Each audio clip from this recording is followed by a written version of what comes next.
Well, good morning, children. Today we're going to kind of continue with how God does things in unexpected ways. Now, last week we had the lesson of Elisha and how he helped the widow woman, and he just told her to get jars and start pouring the oil in, and it just kept going until all the jars were full.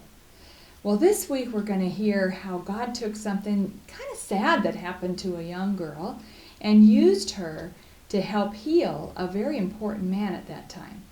Now, Naaman, he was a commander in the armies of Syria. And he had helped win many battles in Syria, and the king really took notice of that and took great pride in him and treated him really well.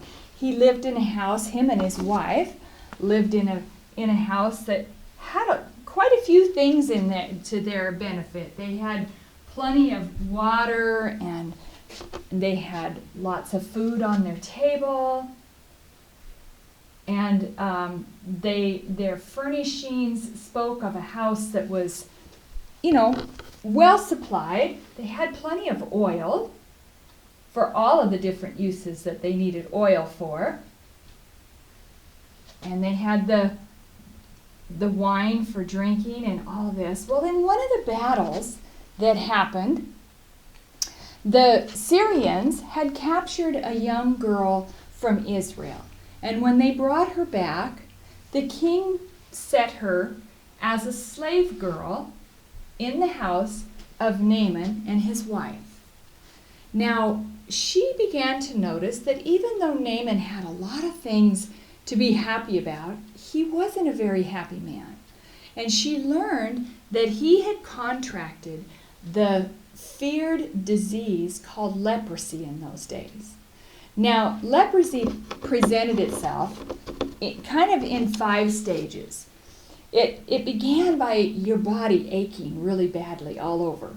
And then these little lumps would appear on your body.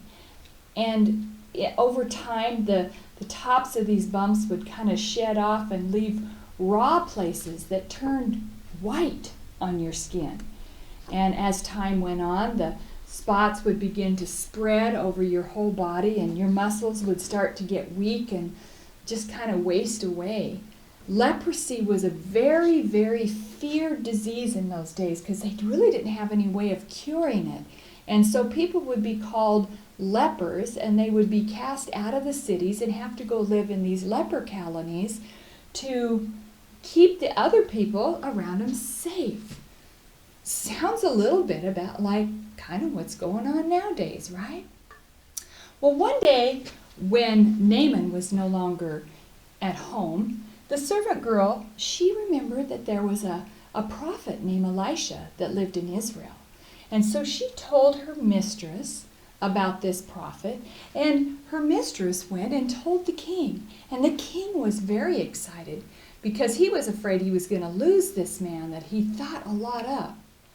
So the king of Syria loaded up Naaman and his chariots and such, and he sent them to Israel. And he wrote a letter to Israel, the king of Israel, to have the king heal Naaman. And he sent him with all kinds of stuff. He sent him with horses and clothes and money and silver and gold and all kinds of things. I mean, he was willing to pay a lot for his prize commander to be healed. Well, when he got there, the king said, I can't heal him. I don't know how to do that. And he kind of thought it was some kind of a trick that if Naaman did not come back healed, that the king of Assyria would attack the Israelites. Well, Elisha had heard about what was going on, and he told the king, he sent a messenger and told the king to send Naaman and his servants to him.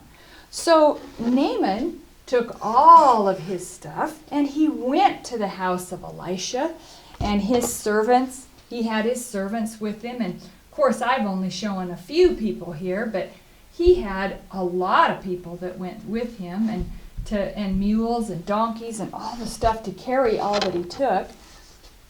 And when he got to the house, he was very excited to get a chance to meet Elisha. And he rode up and he knocked on the door, and Elisha's servant came out to talk to him.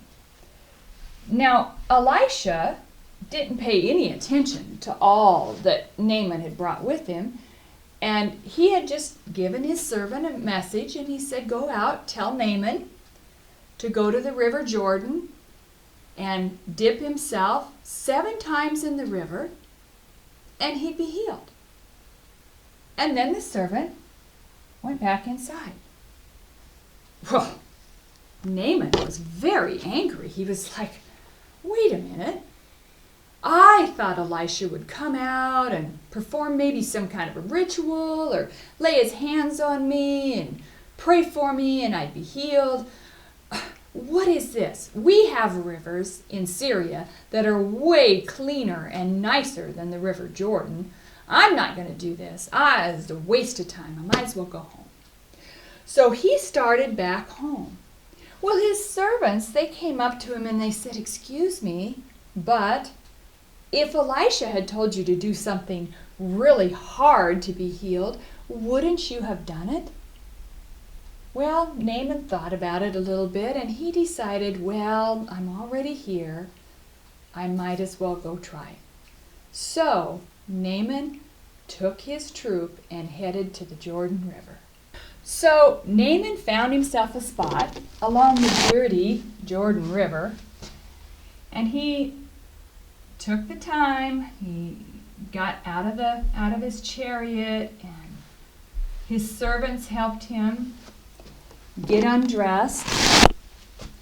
And then he found a place to wade through all of the rocks and the lily pads and the reeds, and found himself a place deep enough to dip himself into the Jordan River. And he dipped himself once, and he came up, and there were still spots all over him. His skin was still the same. So he plunged himself under the water again 2 times, 3 times, 4 times, 5 times, 6 times. He still come up, and he still had all the same spots, all the same. By now he probably was starting to begin to wonder. I mean, you'd think that after 6 times at least it would start to look better, but it still looked the same until he went under that 7th time. And when he dunked himself under the water the 7th time and he came up, his skin was completely restored. His muscles were completely restored. What Elisha had told him would happen did happen. He was so excited. He got out of the water, he put his clothes back on, and he got in his chariot, and he rushed back to Elisha's house, praising God the whole time. He was so excited. He got to Elisha's and he's like, you were right. Your God is awesome. He's the only God that could heal like your God does. And Naaman sang the praises of God to everybody who would listen. Well, God works in unexpected ways. He started with a young servant girl who, sadly enough, was taken away from her family, and yet she became the instrument through which he heard about Elisha, and then his obedience allowed him to be healed. Well, we have to remember that in our lives. Sometimes God's going to ask us to do things that are very unexpected, and we can't see how they are answers to the prayers that we have been praying. But we have to trust God. God is faithful, and He will hear us. He does hear us. So I just pray today that this story will help you to remember to stay strong in your faith and to trust that God is working out what you have prayed for Him to do for you. God bless you today, and have a great week.